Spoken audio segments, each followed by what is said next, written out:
No one ever stops to ask why. A 58-year-old man, 25 years behind the wheel. One day, he parks the truck in the yard and climbs down. He hands over the keys, and he never gets back behind the wheel again.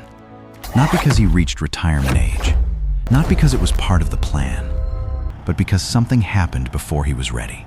And no one has ever told you the whole story, because that story didn't begin on the day he quit. It began years earlier. One load at a time, one night in a truck stop, one small decision that no one outside the industry ever saw. And when it finally ended, it happened faster than he ever imagined. So what really pushes a veteran truck driver out of the industry before he's ready? Is it the money? Or is the system changing in ways no one is willing to talk about? And what happens to the people who are forced to stop, even though they never truly wanted to? And what does that really mean for you? Because the answer might change the way you see everything. From the future of this profession to the true value of the years a person gives to the road. By the end, you'll understand why early retirement in trucking isn't always a choice. It's often the consequence of a system that quietly wears down its very best drivers. Let's start with the numbers. In the United States, the average age of a commercial truck driver is now 46. That's 10 years older than the average American worker. According to the American Trucking Associations, more than 25% of today's active drivers will reach retirement age within the next 10 years, and a significant number of them will leave the industry before the age of 62. Not because they want to, but because their bodies, their finances, or the system leave them no other choice. Every year, the U.S. trucking industry loses about 90,000 experienced drivers. Not because people don't want to become truck drivers, but because too few can stay in the job long enough. It isn't random. It isn't unavoidable.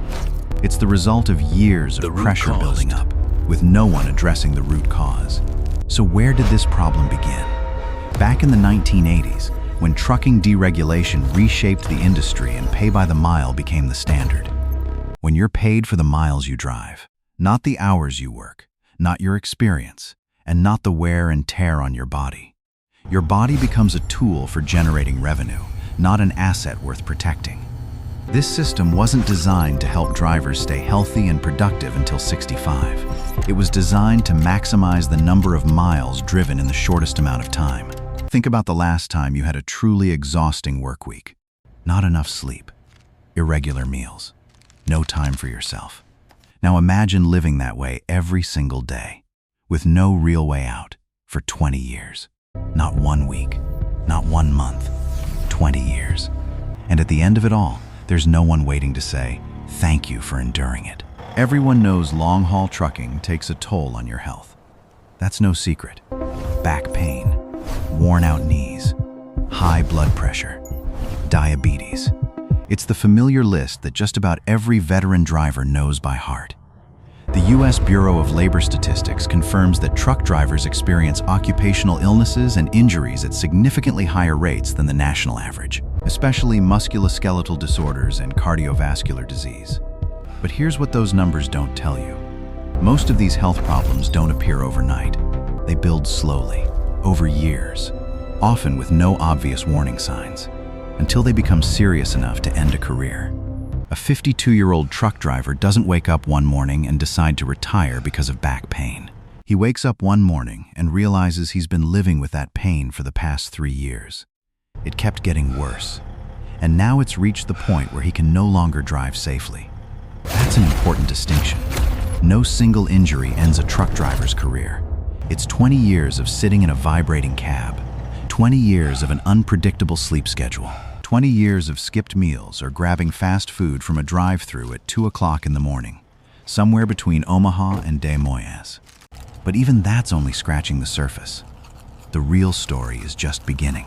This is where the story takes a turn that almost no one expects.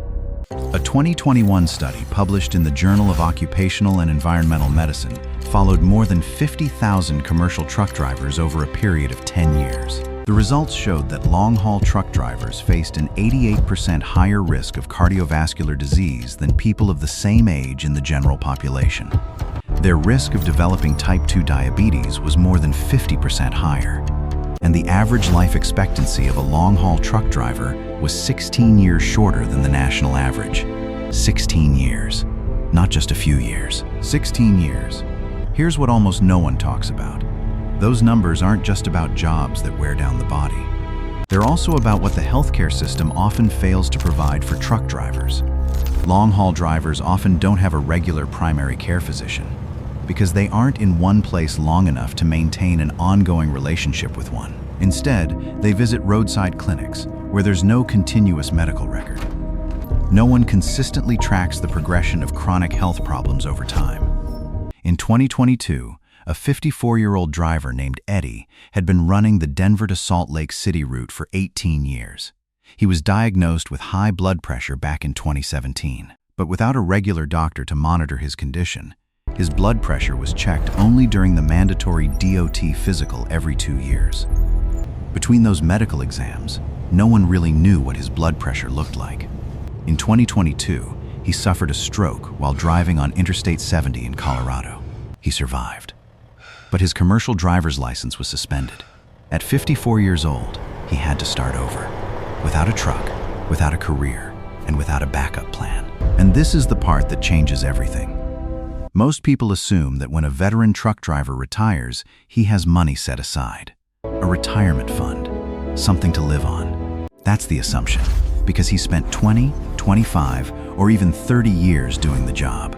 But here's what never makes the headlines. According to a 2023 survey by the Owner-Operator Independent Drivers Association, more than 60% of long-haul truck drivers have no formal retirement plan.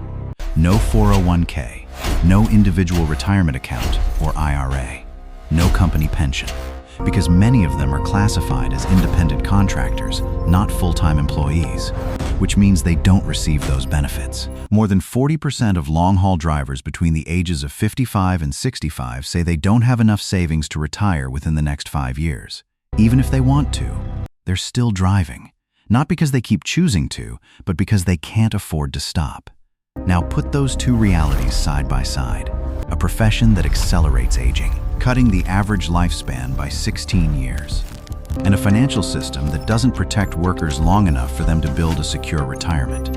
What's the result? Men who are forced out of the industry. Not because they're ready, but because their bodies won't let them continue. And they leave without a financial safety net. A driver named Frank from Bismarck, North Dakota, who spent 27 years on the road, wrote on a trucking forum in 2023. "I didn't plan to retire at 59, but my knees made that decision for me." He sold his truck. He had no retirement savings. He began receiving disability benefits. After 27 years of hauling freight across America, that's what the system had prepared for him. It wasn't an exception. It was a far more common ending than most people are willing to admit. 2 o'clock in the morning, on the shoulder of Interstate 80, somewhere between Cheyenne and Laramie, Wyoming. The wind sweeps across the plains hard enough to shake the entire cab. You're 57 years old. You've driven this route hundreds of times. You know every curve, every rough stretch of pavement, every 24-hour truck stop in the middle of nowhere. But tonight, as you sit there, you realize your knee is going to hurt more than usual when you climb down to inspect the truck. It's not new pain. It's old pain. The kind that's been with you for 3 years, getting a little worse every winter. You don't tell anyone, because if you do, someone might tell you to stop driving, and you're not ready to stop. That's the cost no one ever sees. It never appears on a paycheck. It can't be measured by any statistic. But it's there, in every step from the cab to the pavement, at 2 o'clock in the morning. In every moment you wonder, how many more trips you have left before your body makes the decision for you. This needs to be said plainly. The men and women who spend 20, 25, or 30 years behind the wheel don't leave the industry because they failed.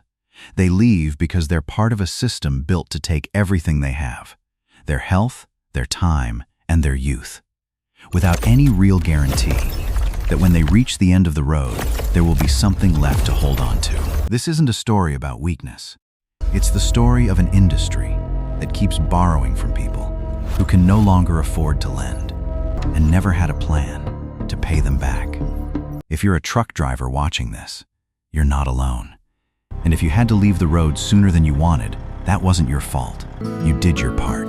In fact, you gave far more than your share. It was never about the road. It was always about what the system does to the people who travel it. The next time you see a truck on the highway, remember that behind the wheel isn't just a driver. It's a person who has traded away years of youth, health, and time with family to keep America's freight moving. Maybe this time, you won't just see the truck, you'll see the person behind it. If you're a truck driver, what has been the hardest part of this job that ever made you think about walking away? Share your story in the comments below.